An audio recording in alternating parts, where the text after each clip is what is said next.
Проповедь называется «Это Его церковь». Его с большой буквы, то есть Иисуса Христа. Возражений нет же, да? Все согласны с этим утверждением?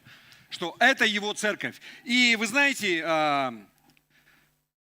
может быть, кому-то покажется, что прям похожая тема. Я совсем недавно проповедовал что-то похожее. Но я верю, что это очень важно. Я верю, что вот в начале Нового года, в начале нового этапа развития церкви, не побоюсь этого слова, этого выражения, потому что я верю, что Бог, Он двигается и ведет нас к чему-то. Нам важно понимать вообще основы, основания. Это Его церковь. Любая церковь, церковь вообще по определению, она Божья. Она утверждена по замыслу Божьему. И у Бога, соответственно, есть какой-то план, если Он это создает. Вы согласны? Это нечеловеческие планы, нечеловеческие задачи. Хорошо, я, может быть, немножко вперед бегу, но жил такой человек, Чарльз Шульц, он рисовал комиксы. Ну, вернее, это были, тогда еще не существовало комиксов в таком понятии, его считают родоначальником вообще, отец комиксов современных. И это был верующий человек, и вот через свои рисунки он таким вот образом доносил доброе, прекрасное, в том числе проповедовал. И вполне возможно, что вы встречались, видели, это, знаете, это мальчик, которого звали Чарли, и у него была собачка Снупи. И с ними происходят всевозможные истории, вот он рассказывает. Просто все, что нам надо знать, это что он основатель, комиксов, так скажем. Я просто видел один из комиксов у него, когда вот мальчик Чарли Браун его звали, он стреляет из лука. И он натягивает тетиву, стреляет, стрела куда-то попадает в забор, и он постоянно попадает прямо в яблочко, в десятку. И все ребята входят и говорят: как ты так, как у тебя так здорово получается, все восхищаются его способностями. И он потом говорит, что, слушайте, я делаю это немножко другим образом. Я, говорит, сначала стреляю, потом стрела попадает в забор, а потом я иду и рисую мишень. Суть. Можно выглядеть очень впечатляющим, достигать значительных результатов, когда ты сначала стреляешь, а потом идешь и мулюешь, что ты попал прямо в десятку.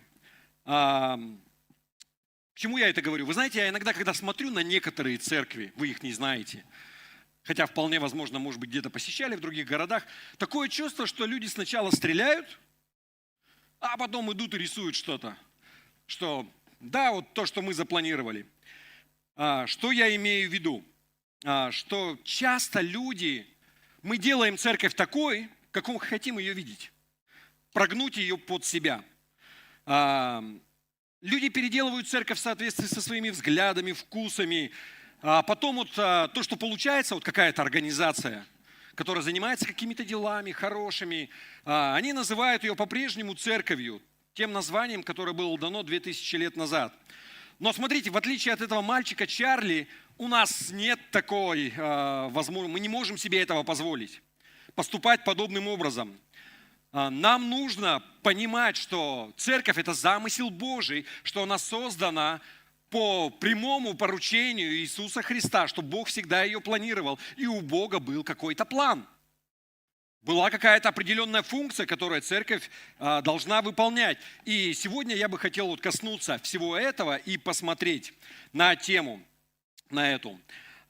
Смотрите, вы, может быть, помните ситуацию, описанная в Евангелии Матфея, 16 глава, когда ученики подходят к Иисусу, и они говорят ему: «Учитель, в народе слухи разные ходят. Кто-то говорит, что ты Илия, пророк, который воскрес, пришел. Кто-то тебя почитает там за того-то, кто-то за того-то». И Иисус спрашивает: «А вы за кого меня считаете?» И Петр отвечает, что «Ты Христос, Сын Бога Живого». И он говорит: «Блажен ты, Петр», или Симон, он тогда его еще называет, у него имя было Симон, еще не поменялось, оно меняется вот в этот момент. Потому что это не ты дошел до этого сам своим умом, но тебе Отец мой открыл это. И потом дальше, Матфея 16 глава, 18 стих, он говорит: «И я говорю тебе, ты, Петр, То есть ученика звали Симон, он говорит, ты Петр, и на этой скале, то есть Петр, на греческом это камень, скала, я построю мою церковь, и врата ада не одолеют ее. Смотрите, мы верим, большинство христиан, что не на Петре он построит, а на том откровении, которое получил Петр, что ты Христос, Сын Бога Живого. Вот на этом откровении он говорит, я, Иисус, построю мою церковь, и врата ада не одолеют ее. Это все, что нам нужно знать. Почему я так заостряю? Потому что, например, есть, например, католическая церковь, они считают, что они вот на Петре построят, и вы знаете, у них храм Петра в Риме основной и так далее. Но не суть. Нам нужно знать, что Иисус говорит, я построю мою церковь. Что я хочу подчеркнуть? Смотрите, церковь – это не уютный клуб по интересам. Это не какое-то комфортное место, которое мы как-то делаем или определяем. Но церковь – это созидательная работа Сына Божьего, в которой каждый из нас может принять участие. Вы помните, в первой главе Деяний написано, когда вот создалась церковь, и там написано, что братья все, у них там все было общее, жили там единодушно, пребывали там в учении, в молитве, изучении слова. Но что я хочу сказать? Бог прилагал к церкви. Бог приводил людей, Бог созидал. Это Божья работа. Вы понимаете? Церковь не просто собрание верующих воскресным утром, то есть только по воскресеньям.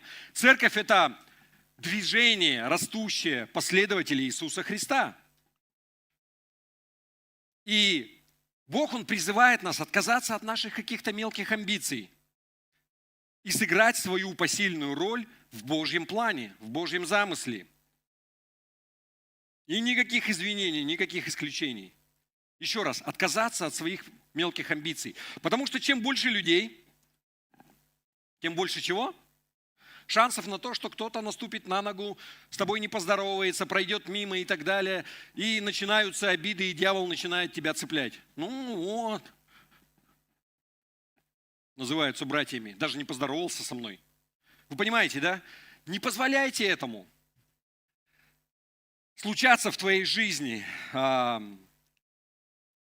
Но я хочу сегодня рассмотреть то, как Христос строит церковь. Итак, Новый Завет с самого начала, Евангелие от Матфея, первая книга в Новом Завете, она дает нам понять, что это Его церковь, это не наша церковь. Поэтому нам что нужно? Нам нужно постоянно сверяться с тем, какой был план у Бога. Какова должна быть церковь? Вы со мной согласны? Соответствуем ли мы Его первоначальному замыслу, или мы немножко куда-то удалились? Делаем уже что-то не то и свое. Какой же первоначальный замысел? Прежде чем я к этому перейду, я хочу привести такой пример, который я уже приводил несколько раз, но он прямо подходит к нам очень хорошо. И помните, я рассказывал, как один пастор, он хотел помочь брату в церкви, чем-то, руками. Классный брат, он строил дом, и он говорит, я хочу ему помочь. Но пастор не очень руками владел, инструментами. Брат думал, что ему дать? Ямы копать вроде уже не надо. И он дал ему пилу и поручил ему пилить доски по определенному размеру, которые должны были куда-то пойти. То есть вот у него образец был, и по этому образцу нужно было нарезать правильную длину. Задача вроде бы несложная, пила циркулярная, электрическая. Он пилит до обеда, потом после обеда. К концу дня выясняется, что последняя доска, которую он отпилил, она на 5 сантиметров длиннее, чем нужно. Как так получилось? Он отпиливал доску, образец убирал туда, и по той доске, по которой отпилил, резал по новой. И миллиметр за миллиметром, по полмиллиметра, вы понимаете, да? Каждый рез он прибавлялся, и в конце получилась вот такая вот разница. Что я хочу сказать? Нам не нужно смотреть и брать за образец какие-то церкви современные, какие-то церкви, которые были в прошлом столетии, 200 лет назад, 500 лет назад, 1000, 2000 даже. У нас есть образец. Вообще у нас есть даже чертеж. То есть то задание, то поручение, которое дал Иисус. Он сказал, какой она должна быть. Смотрим на это и смотрим на первую церковь, на этот образец. Вы со мной? Поэтому, когда кто-то может сказать, ну нет, ну посмотри, вот же она успешная, вот же там оно... Вы знаете, как в книге Екклесиаст написано, нет ничего нового под солнцем. Уже все было, и церкви такие успешные, в кавычках, были, и потом загнулись. Но церковь Христова, написано, что врата ада не одолеют ее. Ничто вообще. Церковь самый живучий организм. Если мы говорим, что церковь тела Христова на протяжении более 2000 лет из поколения в поколение передается, и церковь существует. Итак, в чем же план Божий для церкви? Давайте мы посмотрим на Евангелие от Матфея, 28 глава, 18-20 стих. Это самая последняя глава. Это самое последнее поручение и слова, которые говорит Иисус Христос своим ученикам, прежде чем Он вознесся на небо. В этом вся суть Его служения, и Он дает поручение. Я ухожу, вы остаетесь, да? Смотрите. Тогда, подойдя, Иисус сказал им, «Мне дана вся власть на небе и на земле, поэтому пойдите ко всем народам и сделайте их моими учениками. Крестите их во имя Отца, Сына и Святого Духа, и учите их исполнять все, что я вам повелел. А я буду с вами все время до скончания века». Наверное, многие из вас, вы знаете, студенты библейских курсов, это вот поручение также, неофициально называют великое поручение Иисуса Христа. Вот это вот план для церкви. Вот это вот задание, у нас нет никакого другого. Вот вся суть, то, что Иисус, Он сказал, что нам нужно делать, заключается в этом. Идите ко всем народам, сделайте их моими учениками, крестите их во имя Отца, Сына и Святого Духа, и учите их исполнять все, что я вам повелел. А я буду с вами до скончания века. Иисус потратил 3 года. Вы знаете, что Его земное служение, оно длилось 3 года. То есть Он до 30 лет рос, готовился к служению. Потом Его само непосредственно служение на земле, когда Он активно вошел, оно всего 3 года. За эти 3 года Он заявил свои права на царский трон, что Он Мессия, Он показал людям посредством чудес. И Он говорил, и все это время ходил и готовил учеников. Он их подготавливал. Вы согласны? И Он обращается, и вы знаете, что ученики это был настолько разношерстный коллектив, настолько разные люди, как вот мне часто говорят, что, слушай, я бы никогда за одним столом бы не оказался с людьми, вот, которые в церкви. Потому что у нас люди из разных социальных слоев, разных интересов, разный бэкграунд, образование разное. И где еще? Не знаю, мужчины только, может быть, на футболе или в бане могут так тоже встретиться. Там тоже, бывает, может быть, не совсем удачный пример, но вы понимаете, про что я. У него там были рыбаки, сборщики налогов, политические активисты, разные люди. И он им говорит, что я вложил свою жизнь в вашу. Я совершил то, что ради того, чего я пришел на эту землю. Я умер и воскрес. Это после воскресения его уже, да? Когда он явился ученикам. Я умер за этот мир. Взял грехи всего этого мира. И теперь я хочу, чтобы вы выполнили мое послание. И превратили вот эту маленькую группу, которая есть учеников, во всемирную силу последователей Христа. Вы со мной? Это то, чему призвано и что является церковью. Итак, смотрите, что я хочу сказать. Если из Его поручения, потому что нет других мест, где бы Иисус, Он говорил, еще давал задания ученикам. Если мы понимаем, что это Его церковь, то тогда цель определяет Иисус. Вы согласны? Суть существования церкви, цель существования организации. Он определяет. Вы согласны? И вот то, что мы прочитали, в этом суть. Идите к людям, проповедуйте, говорите им обо мне, о Христе,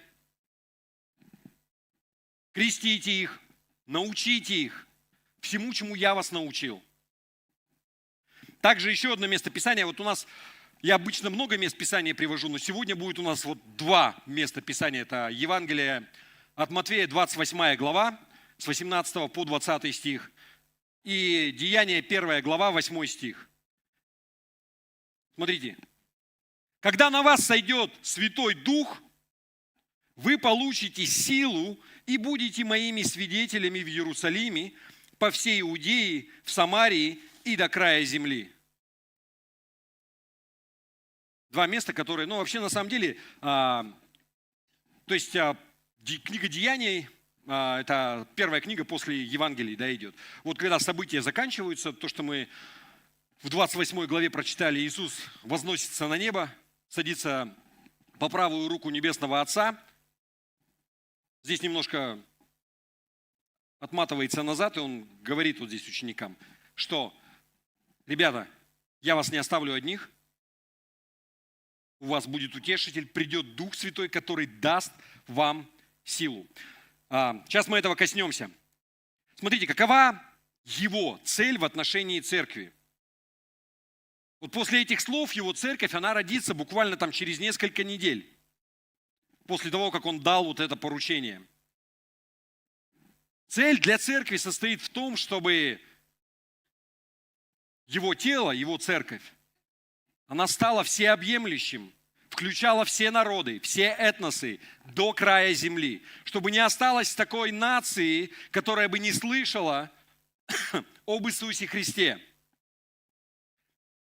Вы знаете, что Иисус, Он не желал, чтобы церковь просто она осталась для евреев. Потому что изначально все первые ученики, они были иудеи, они были евреями. Вы знаете об этом. И они сидели тихо и комфортно, им было очень классно в Иерусалиме, пока не пришли гонения, и их не разбросало по всему свету. Потому что человеку свойственно, если все хорошо, зачем куда-то идти в какие-то народы до края земли. Но Иисус, Он не хочет, чтобы церковь была только для евреев, как было с самого начала, или только для европейских народов, как стало позже, или для Северной Америки. Смотрите, его не устраивает, что даже в наше время, в Азии, в Африке, у нас по северам, есть люди, которые поклоняются каким-то своим богам, духам, бесам, по сути, творению. Они не поклоняются Творцу, то есть Бог, в которого мы верим, Он создал эту землю, все, что ее наполняет, Он Творец, Он великий Бог. Все остальное, какие-то рукотворные вещи, это просто творение, это недостойно этого. Вы понимаете? Он Сын Божий, который пришел умереть за грех всего мира, и теперь по праву будет Ему поклоняться не только вот эти вот первые ученики, которые поклонялись, но люди со всего мира, со всех уголков земли. И смотрите, Иисус, Он не допускает даже такой мысли, что церковь, как-то будет существовать. Потихонечку встроится, будет одной из религий мировых. И как-нибудь потихонечку. Нет. Каждый повсюду, по всей земле должен услышать, что Иисус Христос Сын Божий, что у Бога Творца есть план по спасению этого мира. Более того, у Него есть план для того, чтобы нам жить сейчас, уже даже сейчас, на этой земле, в соответствии с Его волей, что Он заботится, что Он благословляет нас, что Он ведет нас, что мы не покинуты.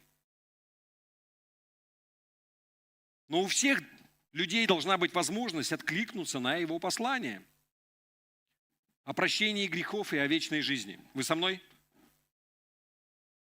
Скажи аминь громко. Я понимаю, когда начинаю говорить монотонно, я так смотрю, глаза так больше закрываются. Ну, я не сразу же сюда вышел. Вы же знаете, я очень много сидел и слышал тоже, и поэтому я знаю, когда люди засыпают. Как там Андрей Александрович говорил? Уснув, не воскрепи, да, чтобы не разбудить ближнего своего.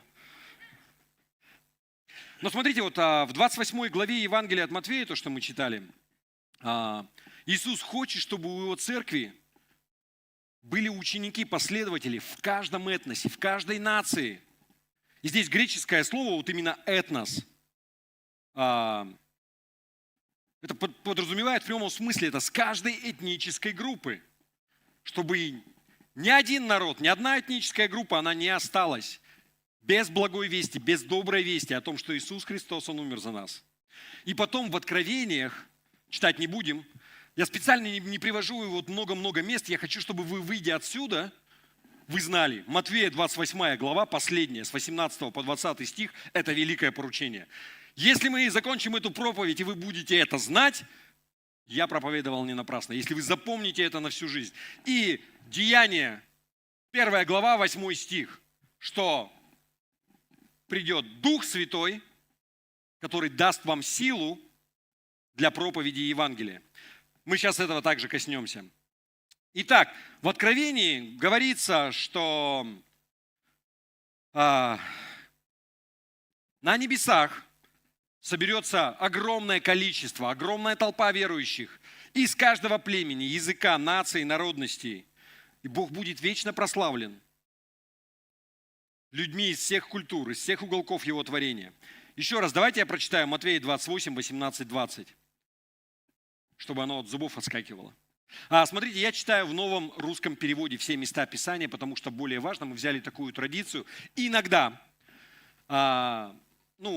удобнее может быть читать в синодальном переводе, и у студентов библейских курсов всегда требуют синодальный перевод. Синодальный перевод чем хорош? Он прямо буквальный, дословный, потому что, вот, например, вот эти вот места Писания, здесь смотрите, как написано.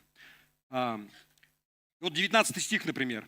«Поэтому пойдите ко всем народам и сделайте их моими учениками». И дальше стоит двоеточие, и потом «крестите их во имя Отца, Сына и Святого Духа, учите».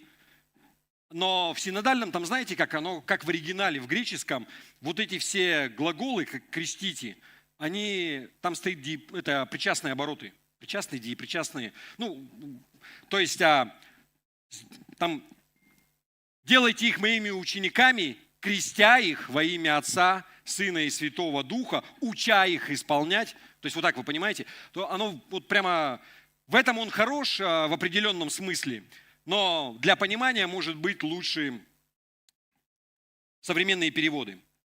Но смотрите здесь, давайте я еще раз прочитаю. «Тогда, подойдя, Иисус сказал им: мне дана вся власть на небе и на земле. Поэтому пойдите ко всем народам и делайте их моими учениками. Крестите их во имя Отца, Сына и Святого Духа. Учите их исполнять все, что я вам повелел. А я буду с вами все время до скончания века». На самом деле здесь каждая фраза имеет огромное значение. И с самого начала Иисус не просто так говорит, что у меня вся власть. И в этом мире на земле, и на небе. Когда Иисус Христос, Он умер, а потом воскрес, Он получил всю власть. Вы знаете, что Бог изначально дал власть Адаму и Еве. Плодитесь и размножайтесь, владычествуйте над этой землею. Потом, когда Адам согрешил, он уступил власть дьяволу. Но Иисус пришел, и Он забрал все обратно. Вы понимаете? Он говорит, у меня вся власть вообще. Это что означает для нас практически? Нет ни ангела, ни демона, ни царя, ни президента, ни диктатора какого-то, никакой любой другой власти на небе или на земле, которая не подчинилась бы воскресшему Христу. Даже если эти люди этого не знают, они думают, что я крут, но на самом деле Бог может сделать все, что угодно. У Него вся власть. У Христа. Он является абсолютным владыкой над всем, что доступна вообще нам познанию среди сотворенных существ. Но смотрите, в Евангелии Ефесянам нам четко дается понять, что вся власть Иисуса, которая есть, она распространяется также и на церковь. Вы согласны? Это логично. И об этом напрямую говорится. Он основал ее, она была создана по его плану, он ставил для нее задачи, и он является ее главой. Ни один апостол, ни один миссионер, пастор, старейшина, диакон, член, основатель какой-то не имеет права претендовать на владение или главенство в настоящей подлинной церкви Нового Завета. Вы понимаете? Поэтому, когда люди, будьте аккуратны, мы все понимаем, мы говорим условно, наша церковь, пойдем в мою церковь, как бы с маленькой буквы. Это подразумевается та церковь, куда я хожу. Но это не моя церковь. Как только человеку начинает чувствовать, что это моя церковь, особенно если кто-то из лидеров, начинаются проблемы. Бог очень ревностно относится к своей славе. Мы сейчас этого коснемся также.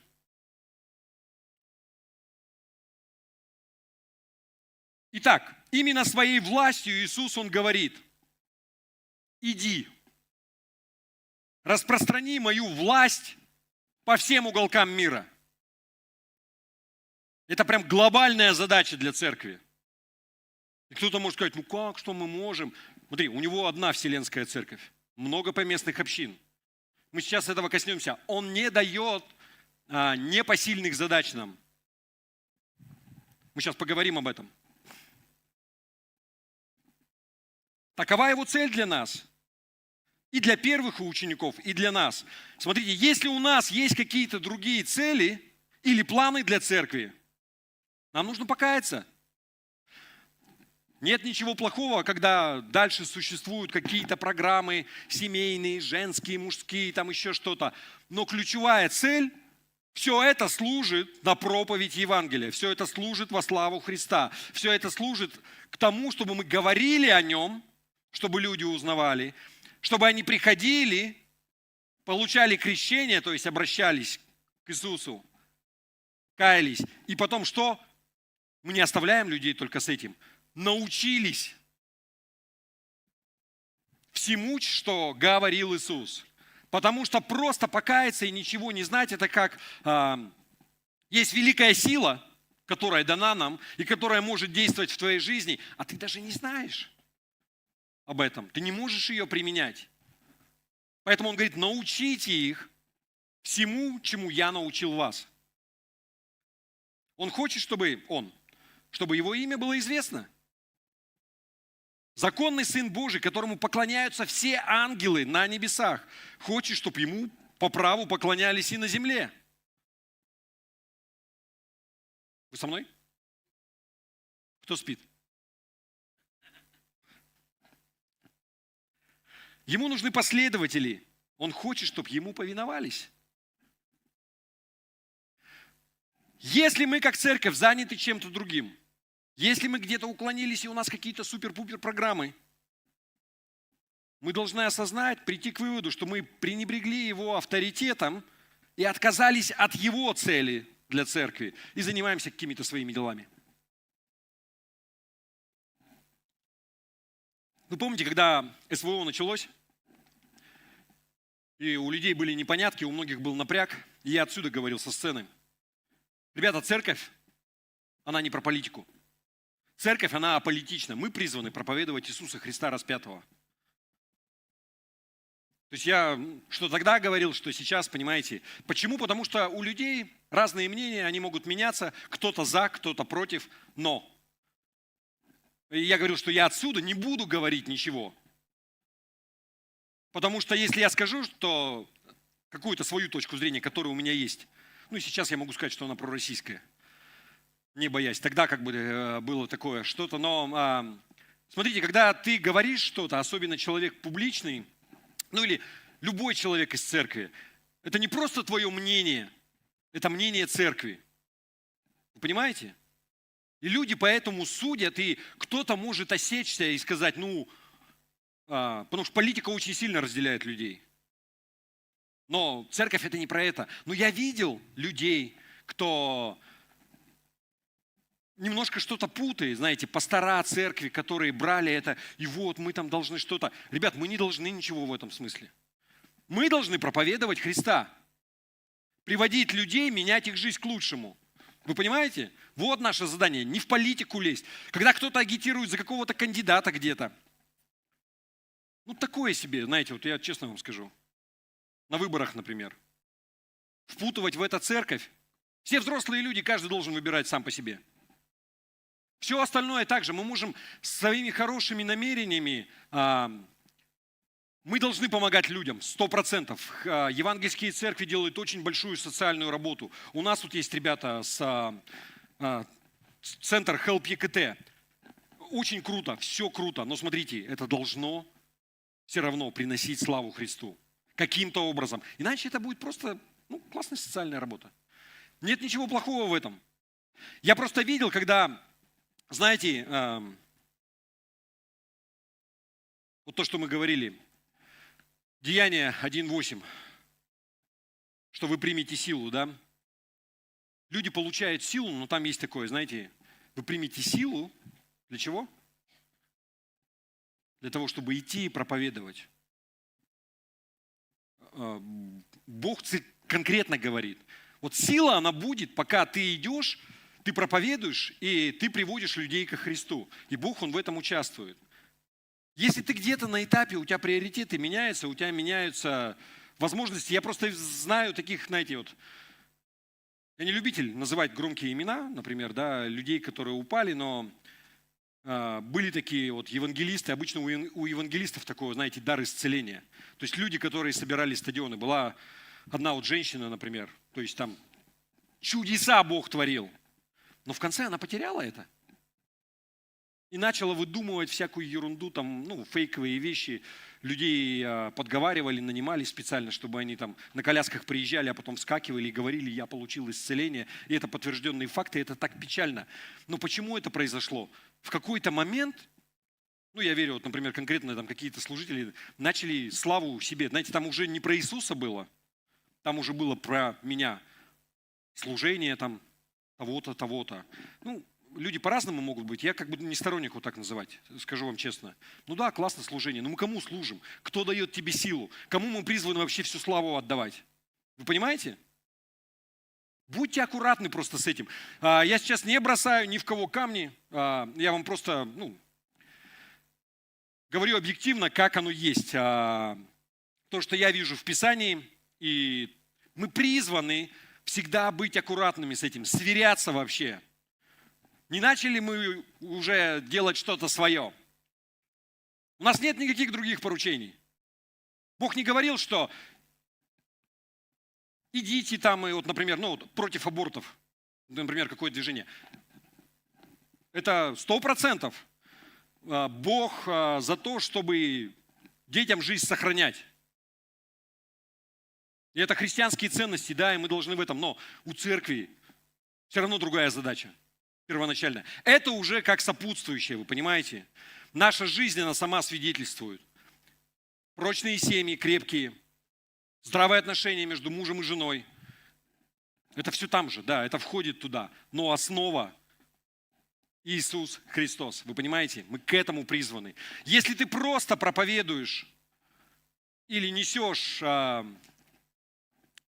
вот такую вещь, что нужно делать хорошие дела, это людей не спасает. Ты им послужишь, им будет хорошо, но спасает только сила Божия. Вы понимаете? Только Бог может изменить человека. Всякие реабилитационные центры. Ты можешь привести туда наркомана, привести алкоголика, можешь ему там служить и всякой психологией заниматься, и, может быть, кому-то даже и помогает. Но вот сколько в церкви полны бывших алкоголиков и бывших наркоманов. Особенно вот краеугольный камень, мы к ним не имеем отношения, но вот это большое движение, вот старший пастор Сергей Непомнящих, и, кстати, церковь, где вот библейские курсы, они тоже как бы ответвление от этого, Томская. Они на самом деле вместе начинали, и там куда ни кинь, везде все бывшие. Но если сам человек в этом побывал, он знает, что бывших не бывает. Я такое выражение слышал, как вот у наркоманов, что либо молится, либо колется. Это о чем говорит? Что, если ты от Бога только отошел, дьявол тебя начинает цеплять обратно. И освобождение настоящее, когда тебя действительно не тянет, дает только Бог. Он может освободить. Поэтому наша первостепенная задача проповедовать Христа, нести это, а это уже классная работа, которой также нужно заниматься, но она все-таки идет на втором плане. Вы понимаете, о чем я? Просто приоритеты. Не забыть, кто все делает, кто дает силу и ради кого мы все это совершаем. Итак, Бог определил цель для церкви.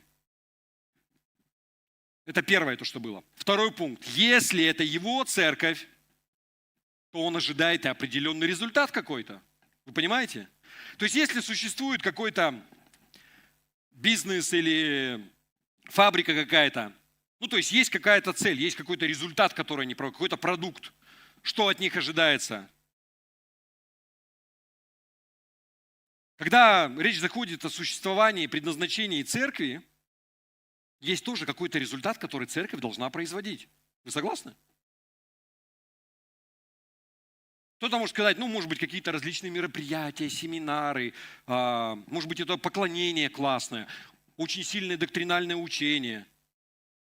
Но какой результат должен быть в церкви, конечный, который поручает Иисус? Число последователей, число учеников должно умножаться. Мы должны делать новых учеников. Это как раз говорится о том, что идите, проповедуйте, приводите людей ко Христу, крестите их и учите их. Если у нас просто какой-то свой такой клуб, ничего не происходит, в смысле мы не приводим людей извне, сами между собой тусим и нам хорошо, что-то не так с этим христианством. Вы понимаете? Церковь, она направлена вовне. Поэтому он говорит, то, что мы читали, 28 глава, 19-20 стих. «Поэтому пойдите ко всем народам и сделайте их моими учениками. Крестите их во имя Отца, Сына и Святого Духа и учите их исполнять все, что я вам повелел». Чтобы церковь, с большой буквы, была его церковью, именно церковью, не какой-то другой организацией, не каким-то социальным клубом, репцентром, центром помощи. Она должна принимать людей, приводить людей, которые не знают Христа, и превращать их в его ближайших последователей. Это задача номер один. Нумеро уно. Что это было? Испанский. У нас нет других задач. В основе того, что Иисус говорит своим последователям, смотрите, Он покидает их, 3 года был с ними, учил их. И Он им говорит, ребята, делайте других учеников, создавайте. Развивайте близких последователей. Я хочу больше людей, таких как вы. В Евангелиях Иисус определяет учеников. Ученики это кто такие? Будут следовать за Ним.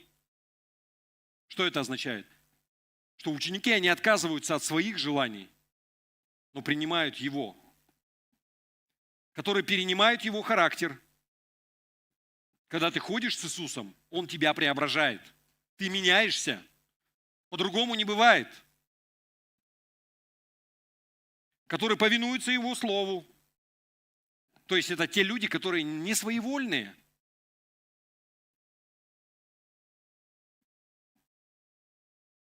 И которые представляют Его в своей культуре, в своей повседневной жизни. То есть их жизнь и их уста, то, что они говорят, они отображают Христа. Именно таких последователей хочет видеть Иисус. Таких Он хочет видеть в каждом из нас. Не инфантильных христиан. Вечные младенцы, которые никогда не взрослеют. Но близких, преданных последователей. Кто-нибудь скажет аминь? Да будет так. Но Он также нам говорит, как нам воспитывать таких последователей. Это своего рода 3-этапный процесс, 3 этапа. Вот из того, что мы читали, что Он говорит сначала? Начинаем мы с чего? Мы идем. Он говорит, идите. Это что означает? Это означает, что мы идем туда, где есть люди. Мы не ожидаем, что люди сами к нам придут. То есть это проактивная позиция. Сейчас, евангелизация, она изменилась по сравнению с тем, как это было в 90-х. В 90-х это вот как в первом веке. То есть нужно было подойти к кому-то и рассказать. Но смотрите, сейчас есть интернет. Сейчас люди, они, мне кажется, невосприимчивы вот на всякие лозунги. Насмотревшись рекламы и всех вот этих призывов, люди очерствели вот ко всему, к этим вот внешним блеску и проявлениям каким-то. Они хотят чего-то настоящего. Я не знаю, кто, знаете, у меня вот такое прям переживание.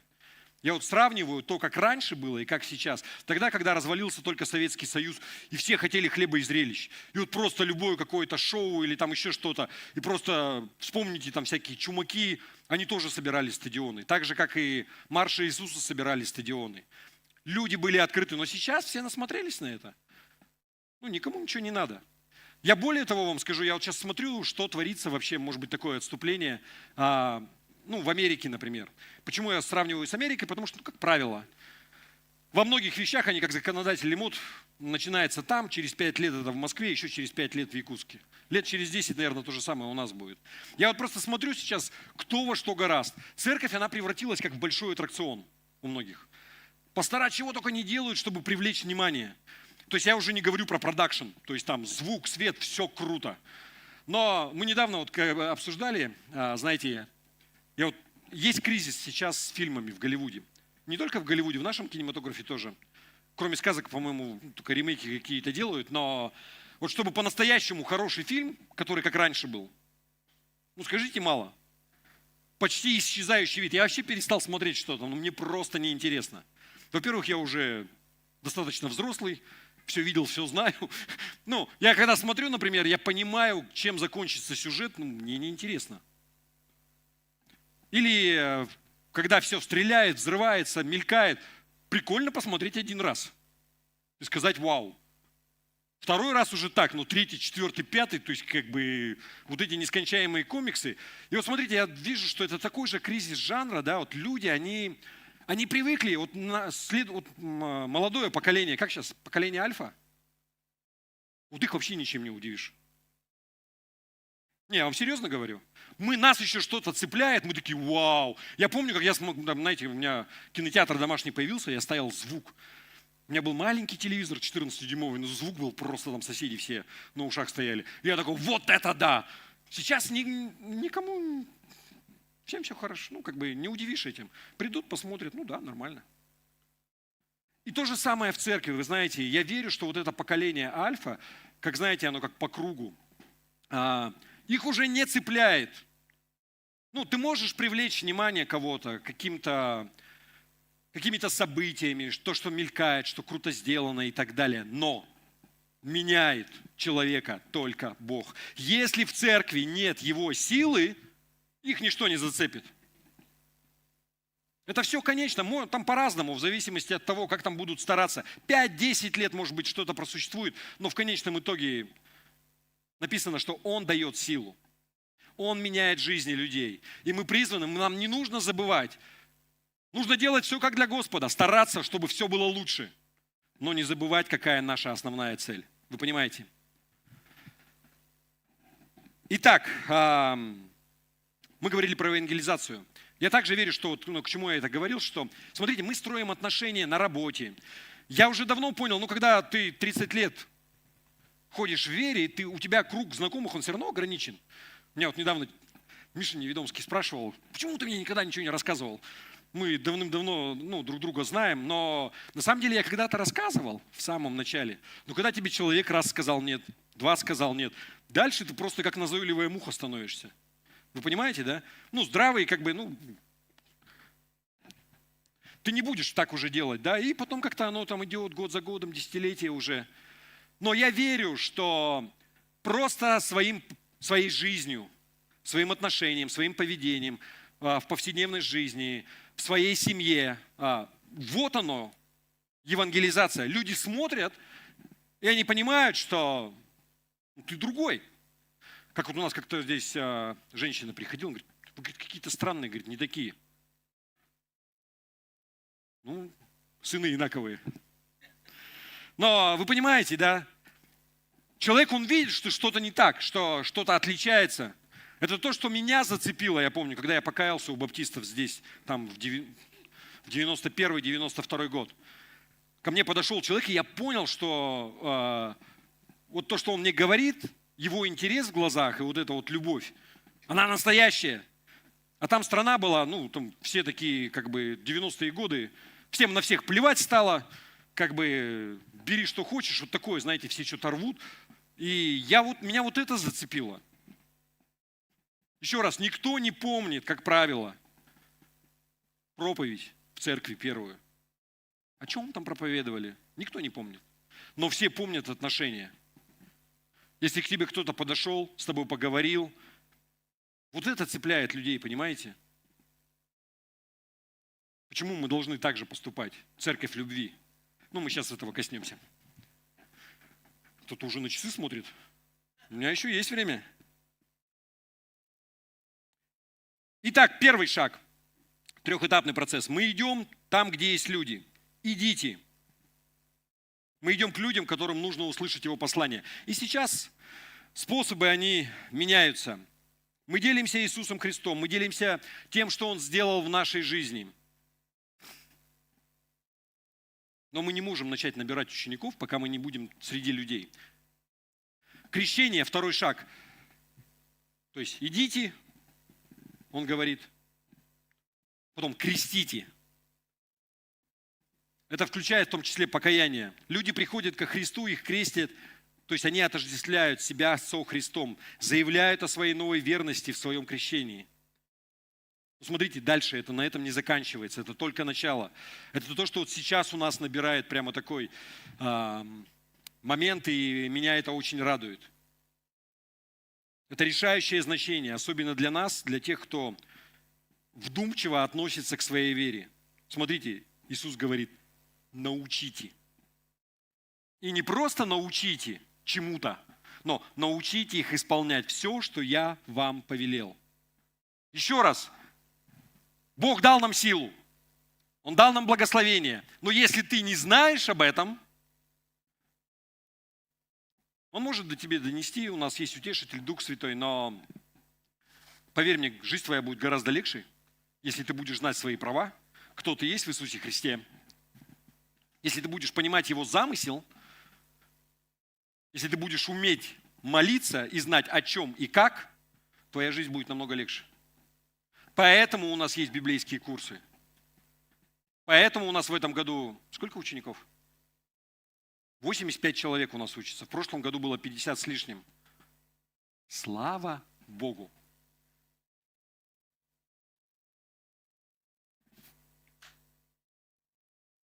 Итак, мы не просто приводим людей ко Христу, мы открываем истину, и мы их подталкиваем. Вот в чем суть вообще вот учебы библейских курсов? Чтобы были тесные отношения с самим Христом. Чтобы ты научился иметь близкие отношения с Ним. Ты научаешься повиноваться Ему, любить Его, ходить с Ним. И в результате всего этого процесса появляются близкие последователи Иисуса Христа. Число учеников, оно увеличивается. Смотрите, точно так же, как в тот момент, когда Иисус произносил вот это великое поручение своим 12 ученикам, что идите. То же самое же и сегодня. Он хочет, чтобы число учеников, оно было больше. В этом результат церкви. Именно так Он строит свою церковь из поколения в поколение, столетие за столетием, тысячелетие за тысячелетием. Вы со мной? И последнее, да, вот третье. Первое мы говорили, что если это Его церковь, то Иисус, Он определяет цель. Второе, Он определяет результат, какой Он хочет видеть. И в-третьих, Он предоставляет ресурсы для существования церкви. И еще раз, Деяния 1:8. Прочитаем. «Когда на вас сойдет Святой Дух, вы получите силу и будете моими свидетелями в Иерусалиме, по всей Иудее, в Самарии и до края земли». Вот представьте, что вы живете в то время, вот вы один из учеников. Иисус только что говорит вот ученикам, вот этой разношерстной группе людей, с разным абсолютно бэкграундом, разным образованием, разным социальным статусом. Причем все они сбежали от него в ночь, когда его арестовали. Классные ученики. Ну, вот если так, его отношение. И он говорит, что я хочу, чтобы вы рассказали обо мне всему миру. Я смотрю, вы ее себе не представили. Вот вы представьте, что вы ученик. Вы убежали, его арестовали, распяли, он воскрес. Он вас собирает и говорит, идите по всему миру и проповедуйте. Научите людей, крестите их. Я думаю, что большинство бы сказало, ну да, конечно. Начались бы оправдания. Господи, я не очень хорошо публично говорю. Я вообще с людьми разговаривать не умею. Я боюсь, что меня отвергнут. Давай наймем кого-нибудь. Пусть за нас делают. Давайте создадим комитет по всемирной евангелизации. Учредим его. Наберем туда способных людей. Пусть они разбираются с этим. Смотрите, вот эти все отговорки, все эти причины, они были бы вескими, если бы Иисус сказал следующую фразу. Я на вас надеюсь, ребят. Я ухожу, вы теперь за главных. Вот делайте все, как хотите. Я на вас полагаюсь. Он так сказал? Смотрите, он так не сделал. Он предоставил все необходимые ресурсы. Он собрал вот эту группу, которая до этого сбежала от него из-за страха.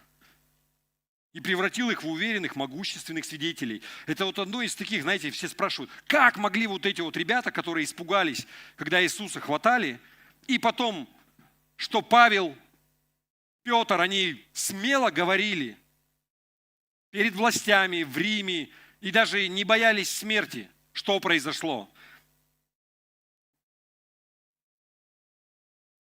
Они перевернули весь мир с ног на голову, как Матфея 28:20. Учите их исполнять все, что я вам повелел.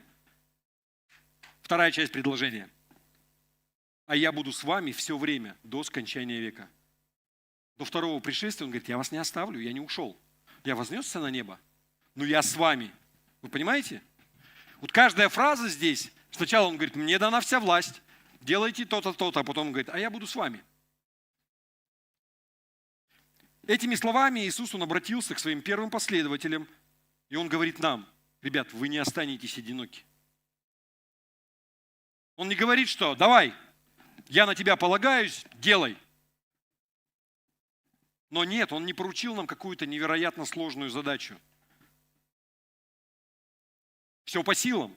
То, что по силам, делай.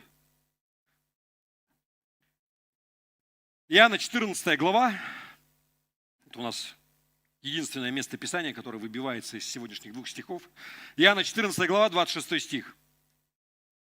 «Утешитель же, Дух Святой, которого пошлет Отец во имя Мое, научит вас всему и напомнит вам все, что я говорил вам». Дух Святой научит всему и напомнит все, что Иисус говорил. Он говорит, я не оставлю вас без утешителя. Смотрите, очень важно, я хочу, чтобы каждый понимал, что с точки зрения Божьих ресурсов, первый век ничем не отличается от 21-го. Или 21 век ничем не отличается от первого века, когда были ученики. Точно так же, как вот эта вот группа, первая, учеников, сначала распространила веру в Иерусалиме, затем в провинции Малая Асия, в Риме и там дальше. Иисус ожидает, что Его церковь сегодня пойдет по миру ради Него, понимая, что Он полностью присутствует с нами. И чтобы это подтвердить, Он сказал, вот Деяние 1:8, «Когда сойдет на вас Святой Дух, вы получите силу». Для чего? «И будете мне свидетелями в Иерусалиме, по всей Иудее, в Самарии и до края земли». Дух Святой даст вам эту силу, чтобы созидать церковь, чтобы строить ее, чтобы идти до края и проповедовать. Он говорит, я вас не оставлю, я вас не заставляю сверх силы что-то делать. То, чего ты не можешь. Он говорит, я дам тебе силу. Я дам тебе Духа Святого. И поэтому, когда человек, он получает вот это, дар, мы должны помнить, ради чего мы его получили. Потому что если ты, Бог, может быть, не сразу заберет, но если ты начинаешь это использовать куда-то не по назначению, долго и продолжительно, начинаешь воздавать славу себе, заниматься какими-то делами, это не его задача. Вы понимаете? Он всегда с нами, Он дает нам свой дух, чтобы Он жил в нас и давал нам силу. И задача, она не является какой-то сверхъестественной. Почему? Да потому что ресурсы сверхъестественные. Вы понимаете, что это значит вообще для нас? Все, что вот я сказал. Смотрите, Бог уже на все твои отговорки и оправдания, у него уже есть ответ, уже решение. Я не могу, уже не сработает. Он не заставляет тебя делать что-то, чего ты не можешь. Все, что по силам, делай. Он говорит, я дам тебе силу. Он никогда не ожидал от своих последователей, он никогда не ожидает от нас, что мы будем делать что-то, что нам не по силам. Поручение церкви, вот идите и проповедуйте, это для нас. Это наше поручение. Для всех, кто принадлежит Христу, и для каждого, кого Он сделал членом своего вселенской церкви, своего тела. И каждое поколение церкви должно решить, будем ли мы участвовать в том, что Иисус будет делать, созидая свою церковь. Вы еще не спите? Я уже заканчиваю. Смотрите, какие выводы мы можем сделать из всего сказанного? Вот самый очевидный и первый. То есть я два вывода. Один как для церкви, и второй индивидуальный. И для церкви, как церковь краеугольный камень, мы должны посвятить себя великому поручению Иисуса Христа. Поэтому миссия нашей церкви, о которой мы будем говорить, она взята напрямую из великого поручения. Миссия или это суть существования организации, суть существования церкви. Это то, что Иисус, Он заложил в самом начале. Это основная и главная причина. Все остальное, оно вторично, оно сопутствует. Если мы не идем к людям и не рассказываем им об Иисусе Христе, если мы не крестим людей, не делаем из людей учеников Христа и не учим их соблюдать все, чему учил Иисус Христос, тогда мы, как тело Христово, мы мертвы. Вы понимаете? Мы не выполняем той функции. Второй вывод, индивидуальный. Каждый из нас, все люди, кто в краеугольном камне, должен участвовать в том, что делает Христос. Еще раз, все, что по силам, делай. Вы заметили, у нас мы привлекаем как можно больше людей и в служение, и объявления у нас кто-то делает. У нас люди внизу теперь встречают. Каждый может делать что-то. Начни хоть с чего-то. Если есть нужда. Потому что христианство, еще раз, правильное христианство, это не когда я, мне и мое. Вот это неправильное христианство. Если все твое христианство направлено на то, чтобы притягивать к себе всевозможные благословения, и чтобы люди тебе послужили, и там что-то сделалось, что-то не так с этим вообще. Вся суть это, когда ты начинаешь делать что-то для других. В этом заключается настоящее христианство. Любите друг друга, написано. Любовь это глагол. Любовь, она выражается в действиях.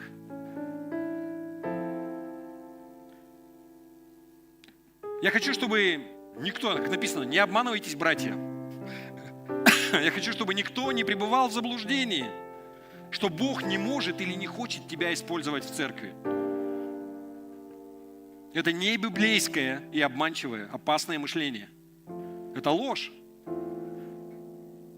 Потому что церковь, тело, как помните, состоит из многих членов. И так далее. Мы не раз это рассматривали. Каждый может вносить свою лепту, свой вклад. Я хочу, чтобы каждый из вас задался вопросом: являюсь ли я частью исполнения великого поручения? Хожу ли я к людям? Говорю ли я им о Христе? Или помогаю я им стать Его учеником? И готов ли ты помогать другим познавать Христа и расти?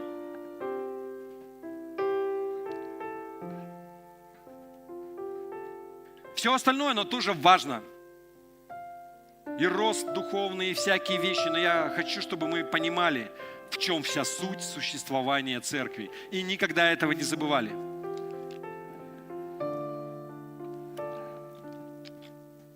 Давайте мы еще раз посмотрим.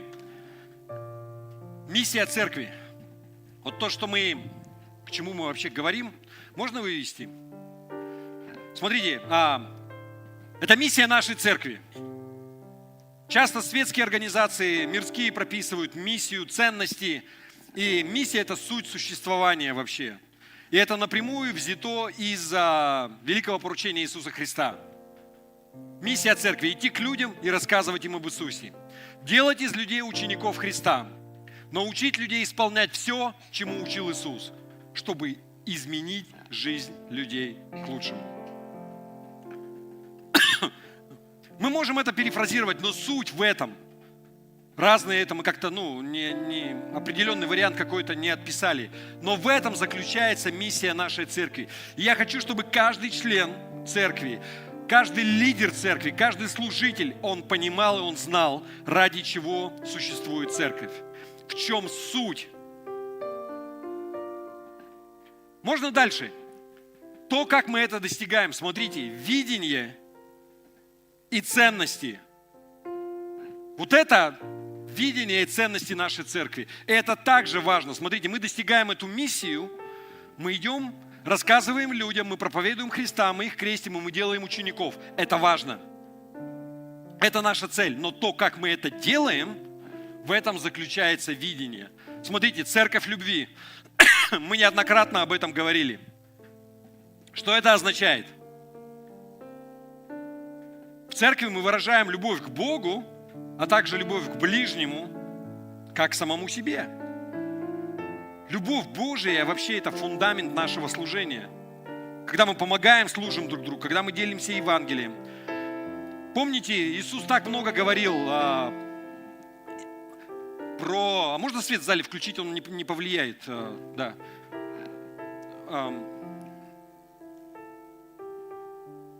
Так много говорится о любви. Помните, что если я имею веру, которая будет двигать горы, если у меня все там духовные дары есть, и у меня слово знания, и я там пророчествую, хожу, я вообще весь крут, но у меня нет любви, грош мне цена. Там написано, что я медь звенящая. Как вот тарелка, это помните, кто там проповедовал? Пустозвон. Позвенел, чешуей поблестел, но если нет любви, никакого смысла нету вообще. Поэтому мы не можем, цель не оправдывает средства, вы понимаете? И это также тогда накладывается на наши взаимоотношения внутри каждого служения, внутри прихожан. Мы не идем по головам, мы не топчем людей. Почему? Да потому что он говорит, что потому узнают, что вы мои ученики. Почему? Что будете иметь любовь между собой. Если у вас любви нету, какие вы ученики? Что ты именем Христа прикрываешься? Вы понимаете? Поэтому церковь любви – это одна из важнейших, первейших видений и ценностей. Дальше. Церковь для всех. Что это означает? Смотрите, как мы говорили, мы настолько разные. Но церковь – это место единства. И каждый человек, он ценен одинаково для Бога. Вы понимаете? Какой бы социальной группе ты ни принадлежал, какой бы ты нации ни принадлежал, какой бы у тебя ни был пол, мужской, женский, замужем, не замужем, женат, не женат, ребенок, взрослый, церковь, она для всех. Каждый человек, как личность, он ценен для Бога. И еще раз, то же самое касается национального вопроса. У нас не церковь для русских, у нас не церковь для якутов, у нас не церковь еще для кого-то, церковь для всех. У нас есть преобладающее Все мы знаем русский язык, поэтому мы проповедуем на русском, но у нас также много якутов, поэтому мы поем на якутском. Помимо этого у нас было откровение, помните, как я говорил, я, может быть, поделюсь, у нас так много людей, что никто уже не помнит. Я верю, что... Давайте я расскажу, просто чтобы вы понимали. Мне снится сон, мне не так много снов снилось пророческих, но вот этот сон, как будто мы находимся в нашем здании, в нашей церкви, я слышу звуки автомобильной аварии на улице. И как будто это наша церковь, но у нас почему-то очень высокое такое крыльцо и нет забора. Я выбегаю на улицу, и УАЗик-санитарка, вот такая серенькая, которая сейчас у нас хайсы бегают в районе, но когда-то вот совсем недавно, еще несколько лет назад, у нас санитарки, УАЗики постоянно ездили. И она перевернулась, задние колеса на крыльце церкви, передняя часть машины вниз, двери открыты, и парень, молодой якут, за рулем сидит, он свешался, выпал, ноги в машине, а руки на земле. И с него просто кровь течет. Уже лужа такая большая. И мы выбегаем, это сон, вы понимаете, да? На всякий случай. Я выбегаю, и я понимаю, что нужно что-то делать. Если мы сейчас кровь не остановим, и непонятно, что на нем, у него какая-то большая гематома, то есть где-то какое-то видно внутреннее кровотечение, кровь просто течет по рукам. Я понимаю, нам нужно наложить какую-то повязку, как-то что-то плотное сделать, чтобы остановить кровь. И мы взяли, мы сняли прям почему-то с него рубашку, перетянули его и создали какое-то давление. И я просыпаюсь. И мне сразу же, понимаете, никаких там вариантов, никаких толкований, мне просто что парень, водитель, он символизирует весь якутский народ. Вот та кровь, которая из него вытекает, это жизненная сила, та связь с Богом, которую народ, он теряет. А вот эта рубашка, которую мы перевязали и приложили давление, это прославление на якутском. Мы должны славить на каждом языке, который есть.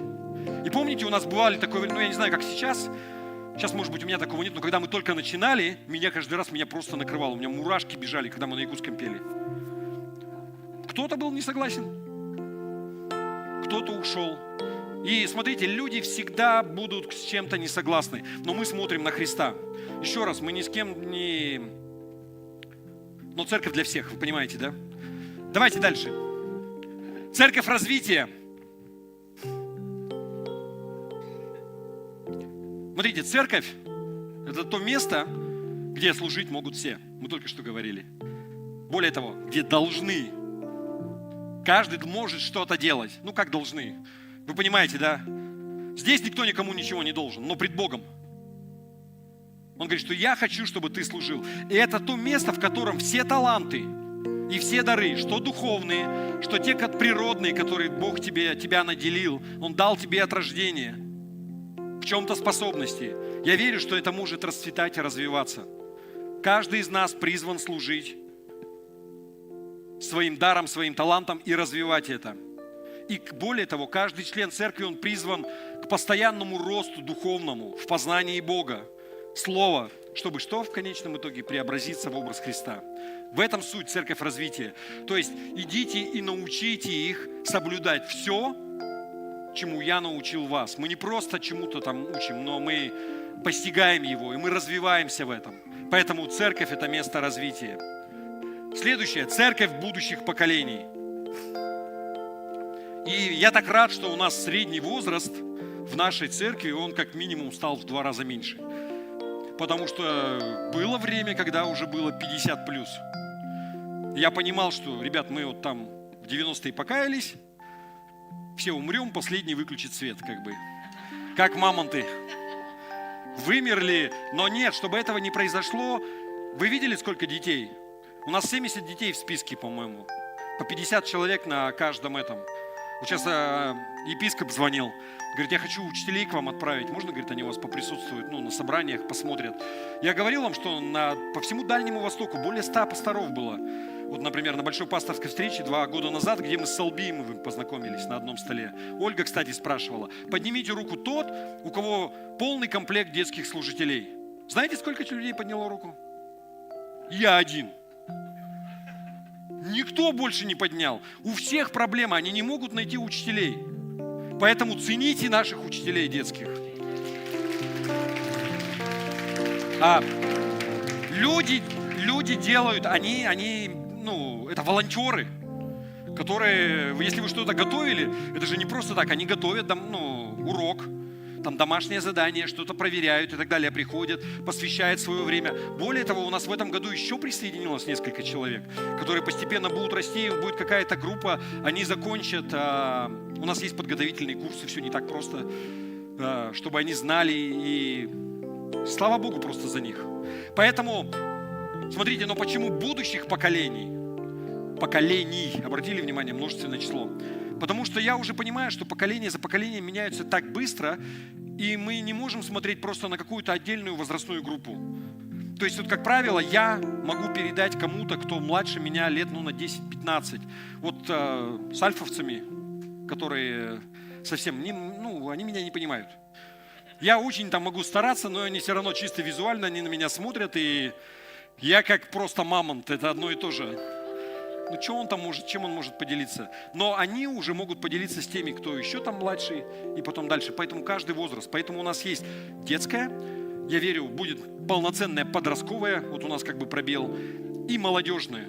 И вся задача в том, чтобы ребенок, он перешел из детского в подростковое, из подросткового в молодежку и из молодежки во взрослое собрание. И также я хочу вам сказать и ободрить, что если ребенок хочет что-то делать в церкви, служить, не бойтесь ему доверять. Потому что,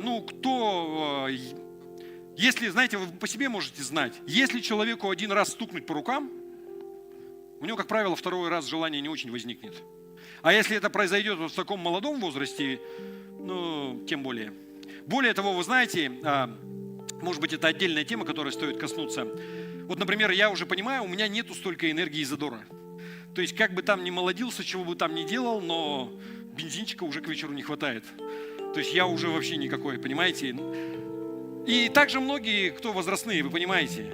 Но у нас, смотрите, вот пенсионеры, я еще не пенсионер, но у них что бывает? У них бывает куча времени. Молодежь, как правило, у них все наоборот. У них очень много энергии, денег нет и времени, как правило, нет. Но мы можем чем-то помочь в этом смысле, понимаете? Мы можем использовать их энергию, если мы дадим немного денег, дадим немного мудрости, знаний, которых у них не хватает. И все вместе мы тогда что-то производим, вы понимаете? Вот в этом как бы тоже большая мудрость церкви. Поэтому не пренебрегайте ими, не бойтесь им доверять. Вот у нас, вы видели, молодежь таскает аппаратуру там дорогущую. То есть, если подросток несет там камера, объектив 200 тысяч, например, и камера там 200 тысяч, 400 тысяч в руках. Мы, конечно, немножко переживаем, что будет, если он уронит. Но если ты не будешь доверять, вообще никак без этого. Поэтому церковь будущих поколений. Следующее, последнее, церковь полных семей.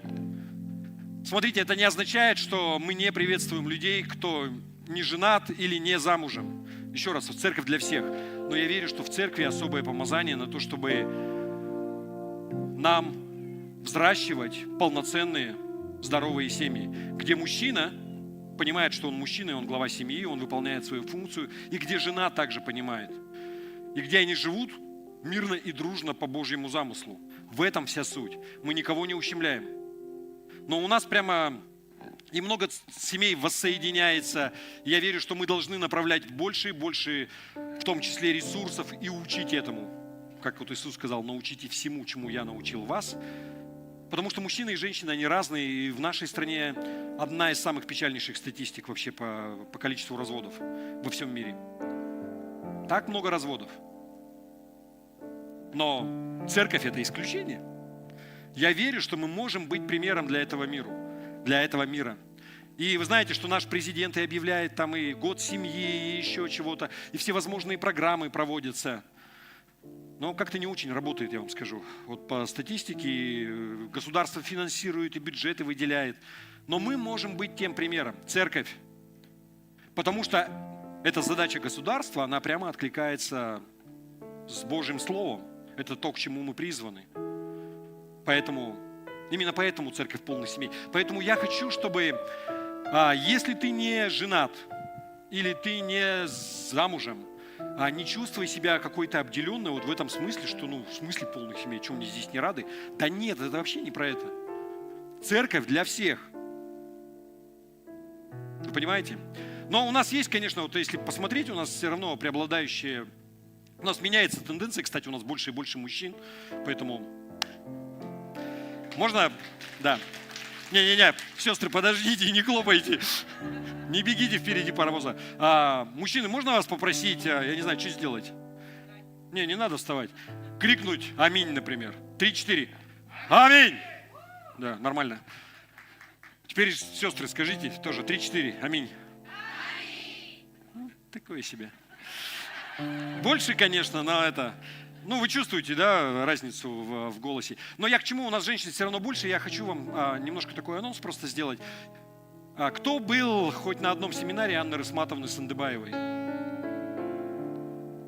Меньше 10% от присутствующих. Доктор теологии сейчас, которая, собственно, начала свое обучение уже ближе к 40 годам, но у нее прямо очень правильный, трезвый взгляд на роль женщины в семье, на много всего-всего. Я прямо вот ее рекомендую. Она приедет к нам, мы купили ей билеты в июне. После того, как закончится библейская школа, она также проводит семейные консультации, особенно с женщинами у нее хорошо получается, если какие-то вещи. Вот, я дополнительно объявлю, это первая неделя будет июня. То есть у нас будет окончание библейки в мае. К нам приедет пастор Алан. В июне к нам приедет Анна Рысматовна. И мы пока думаем, что это будет, но я думаю, это будет женский семинар, без мужчин. Потому что у нее прямо есть такие очень сокровенные темы, куда мужчинам, наверное, не надо. Это раз. И второе, я думаю, что мы сделаем какой-то семинар для незамужних отдельно. Или, по крайней мере, будет какая-то встреча в том числе. То есть и как для женатых.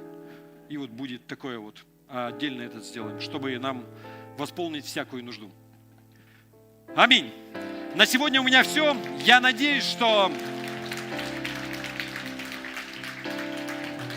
мы не забудем вообще, собственно, зачем мы здесь сегодня собрались. И каждое воскресенье собираемся. Еще раз. Хорошо, чтобы каждый помнил миссия церкви. Это и прямо из великого поручения. Матвея 28 глава, 18-20 стих. Это последние стихи Евангелия от Матфея. «Идите, научите, крестя и уча их соблюдать все, и я с вами до скончания века». Помните об этом. В этом есть и ресурсы, и он говорит, что дана мне вся власть, и он глава церкви. И следующее видение, то, как мы это достигаем, это очень важно. Я хочу, чтобы каждый знал, церковь любви, что вот прямо ты мог это сформулировать и сказать. Почему? Потому что если, например, возникает какой-то конфликт у тебя с кем-то в церкви, с братом или с сестрой, и это неизбежно. Смотрите, вот церковь – это также отражение общества. Еще любой коллектив, конфликты, как и в семье. Но не бывает такой семьи, чтобы не было конфликтов. Вот покажите мне таких людей, как бы они там из себя что-то не строили, я посмеюсь. Нет таких, не бывает. Конфликты, они возникают. Да, все меньше и меньше по разным поводам, но вся суть именно в том, как решаешь ты эти конфликты, как ты выходишь из этого. Если ты видишь, что у нас что-то, ты посмотри, у нас ценности. Любая какая-то деятельность вообще в нашей церкви, она должна быть, отражать эти ценности. Церковь любви, церковь для всех, церковь развития будущих поколений. Детское мы почему проводим? Потому что церковь будущих поколений. И молодежку в том числе. Зачем мы им деньги на пиццу даем? Это же совсем не духовно. Но вы попробуйте молодежь просто собрать, когда они вечно голодные. И как-то пицца, она способствует, да, вот всему этому. Поэтому нам не жалко, если они собираются во имя Его. Аминь. Слава Богу.